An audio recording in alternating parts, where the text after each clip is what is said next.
Welcome everyone to the Anarchy Analysis Prediction Series. We are heading into playoffs in week number 4 with our opening round of action. We have 6 games happening this weekend over a period of 3 days. The big interesting thing is we can only predict 4 of these games. Love it when you can't predict every single one in a weekend.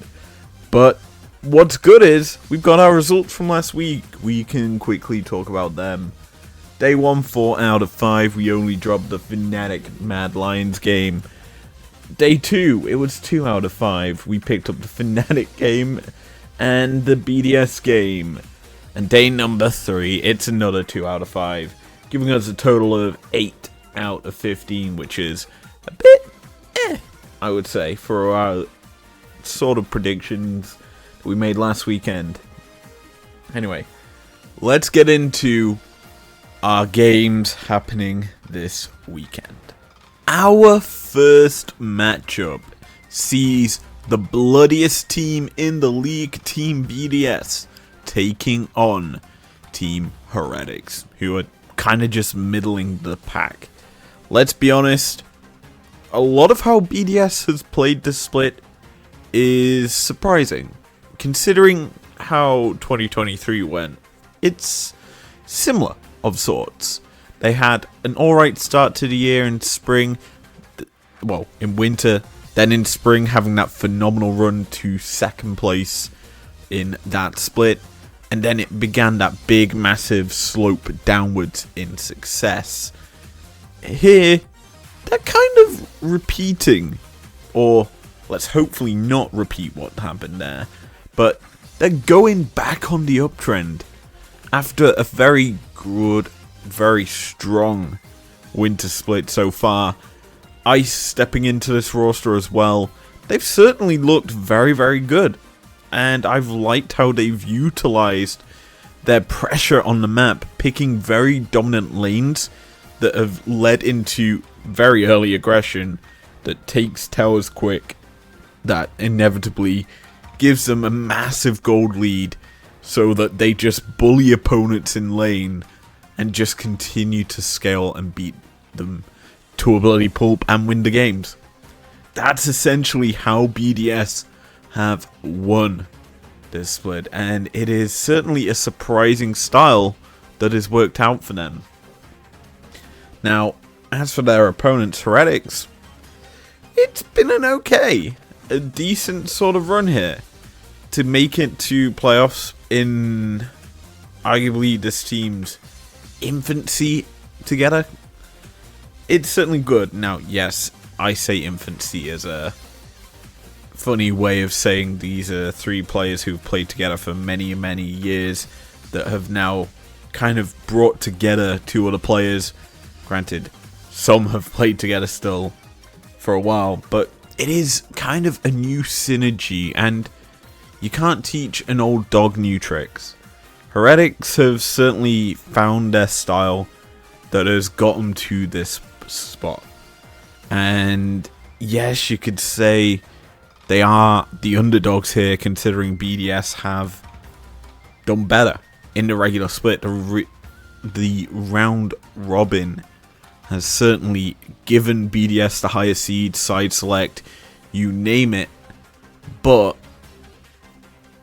there's this thing called a playoff buff that certain players get, and you start to wonder, maybe it will play a factor in this playoffs. And obviously playoffs this year, we start with best of 3s, then build into the best of 5s, because the group stage, or whatever that was last year, has kind of melded into playoffs, and it's an awkward set of circumstances. Also, I should note, our matchup of this week will be whoever is the upper bracket matchup from the other side of this bracket, because I'm actually no, this bracket is the right side, I think. The chance of there being a Fnatic versus G2 round 2 brawl certainly screams a worthwhile sort of thing. So that's kind of why we're going to be focusing on that side for our matchup of the week when we get that opportunity. Cover all 3 games if it goes that far. But hey, let's get into predicting this game. Who do I think will win? I've gone with BDS 2-1. I do think that the Heretics lineup have the ability to certainly show up in playoffs and take away games from their opponents. And just looking at my score sheet from this past split or round robin, BDS versus Heretics was a week 3 matchup that BDS won. Now, I don't know about you, but I think Heretics will obviously learn from that. Peter Dunn, very good coach at adapting to the opponents, and certainly his team and coaching staff will attune these players a bit more to deal with BDS as a whole. And let's be honest, BDS as a team certainly, and I do mean this, certainly are very loose in their picks, very hard to deal with in draft. I'm definitely looking forward to what they bring in playoffs, and that's kind of why I have to give them the 2-1 victory. Our next matchup, I don't really need to explain the prediction too heavily, but it's Giant X versus G2. Oh boy, I've gone G2 2-0 as my prediction, and I think whenever I talk about G2, I talk about the surprise factor of this team, of how they like to just be loose, be surprising, bring uniqueness to the draft, and we've certainly seen it throughout this split, without a doubt. But I think with how Giant X barely scraped into playoffs, it came down to their last game of making it. G2 will wipe the floor with them. But I also think that the way G2's style is designed, it's to win winter yet again. Not care about spring. Just kind of test, trial things in spring, because, spoiler alert, if you win winter, you go to MSI regardless. You just have to play more games, which I think works better for G2. I think how teams have approached this year, certainly G2 last year, was to get more games under their belt and do better. Being the winter champions also gets you into season finals. The whole point of this split is really, really impactful for certain teams. And I think with how G2 like to approach a year, they adapt and try new things to get a grips of the meta heading into Worlds more than anything, or MSI. They don't really care about the regular split past winter. So they'll just try and win this and then get to season finals and dominate everyone and go to Worlds. That's the G2 story. And I think that's probably how they'll approach this matchup with Giant X. Dominant performance from the get-go. Draft diff their opponents. Just easily beat them. There's not much more to this matchup than that. And yes, I should realistically talk about Giant X and the fact that they're here. XL made another playoffs, if you can call this playoffs. It's group stage still. But let's be fair. They do have talented players. And I think Patrick has stepped up phenomenally for this roster this year. And is certainly being the carry front that is needed for this team. But it's still a team that finished in 8th. Scraping into this spot. They had to beat Rogue, who, let's be honest, Rogue and Common Corp sucked this split. Rogue games were painful to watch. And that's coming from someone who's apparently a fan of them. Don't know where that came from. But yeah, I have to say this. I do think G2 will have an easy field day with this team. And it will be a quick and easy 2-0. Now we have probably the most interesting matchup happening in the opening round of playoffs. Vitality SK. Now, it does scream out boring in terms of the rosters and how they play. But the reason this is interesting is SK are like this. They start strong, finishing top table week 1. But then it's a slow drop off to the middle of the pack / 5th, 6th. Whereas Vitality were down here and then went up and up in week 2 and 3. They've certainly shown up. Beating G2 certainly has helped them. I think this roster has had a massive turnaround in terms of success. And I definitely think they'll have a fairly good matchup here against SK. And it's probably the closest game happening this weekend. Because SK, you look at the players, I think, considering the fact it's only been 3 weeks of practice, of matches, and getting to grips on this new patch, they're certainly coming into this game with ambition. The fact that it's Nisky and irrelevant with players that... Well, no, just Nisky with players that have not tasted success in Europe before.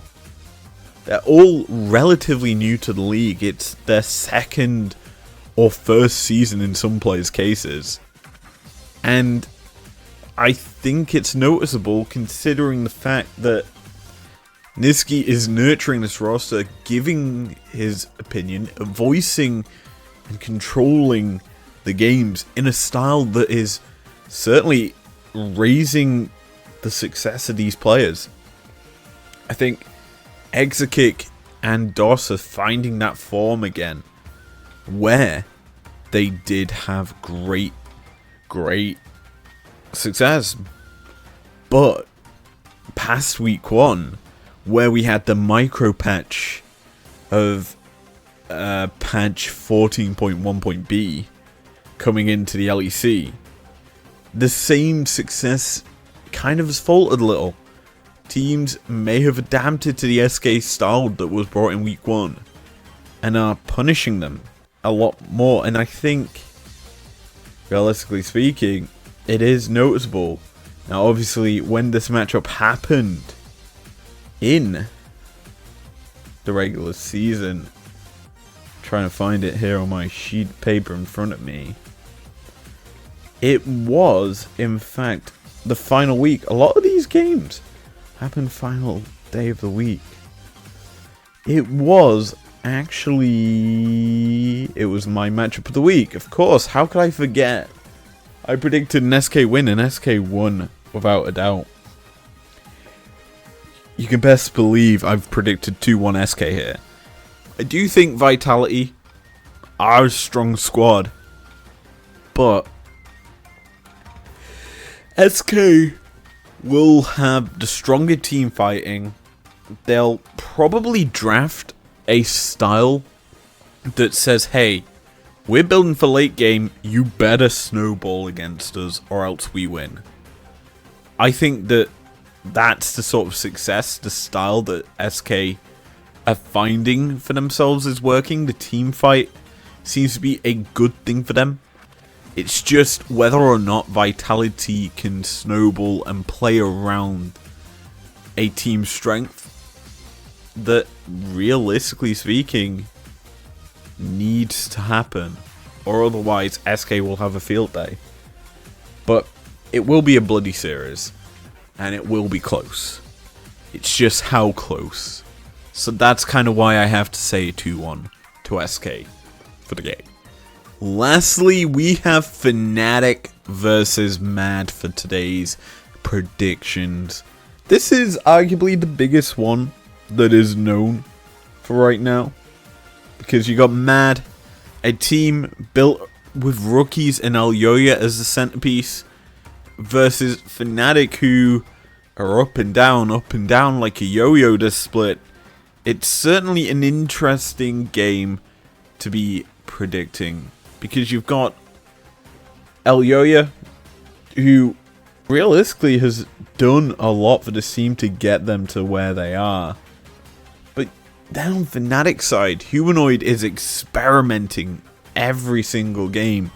The unpredictableness of his picks certainly has done wonders for Fnatic, and it makes it hard to draft against them. Now, obviously, Mad probably will bring in their own sort of spicy setup for themselves, but you look at the players, Super seems untested in terms of it. Well, he seems tested in terms of his pool, untested in how teams have played against him. I think if you remove Diaphelios, he's not really finding the same sort of success as what he can do on that pick. And teams have sort of sussed it out. And as such, he'll probably not get that pick when it comes through into the BAM phase of the game. Now, I'm going to be honest. My prediction is a toss-up prediction. It's Fnatic 2-1. I think Fnatic are similar to G2 in a sense that they'd qualified pretty much after week 1.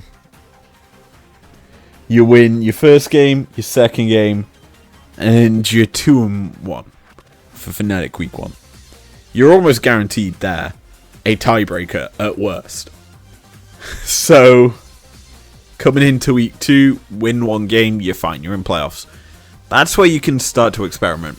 And Fnatic certainly have experimented. They've found things that work, found things that haven't worked, and yeah, they're now in a position where they're facing Mad, who are probably, they're probably in an evenish sort of position to Fnatic, but I do think this is a even contest, as I've just said. So it's going to be a matchup where Fnatic probably will play the meta, play it smart, and just put on an absolute show against Mad. And don't get me wrong, this was close to being my matchup of the week. However, the possibilities of a G2 Fnatic week 1 of playoffs certainly does tickle my fancy more, because we haven't actually covered Fnatic yet. So that's kind of why we kind of want to look at them. But I like to see how the teams develop over a series, how they adapt to the picks, because I think Fnatic are going to be quite hard to lock down when it comes to said picks. But with my predictions locked in for the first 2 days of playoffs, Day 3's predictions, the Monday Madness games, will be predicted live on X. I hate calling it X, but at izlo33, if you want to give it a nice cheeky follow, do so by going to the link in the description. You'll also be able to join and like and subscribe below near that description area, so do that as well. And with this prediction series video ending right now, I'd like to say thank you very much for watching. If you've enjoyed it, leave a like down below, subscribe if you're new and if you want to, and I will see you guys for the next set of predictions. You don't want to miss out. Peace out. Never break, always fight, never quit, do it right, play the game, win it life, have no shame, there's no time, feel the pain, live the grind, I could change, in my mind, pick a lane, commit and climb, the only way to win it life, I never miss, that's fact, taking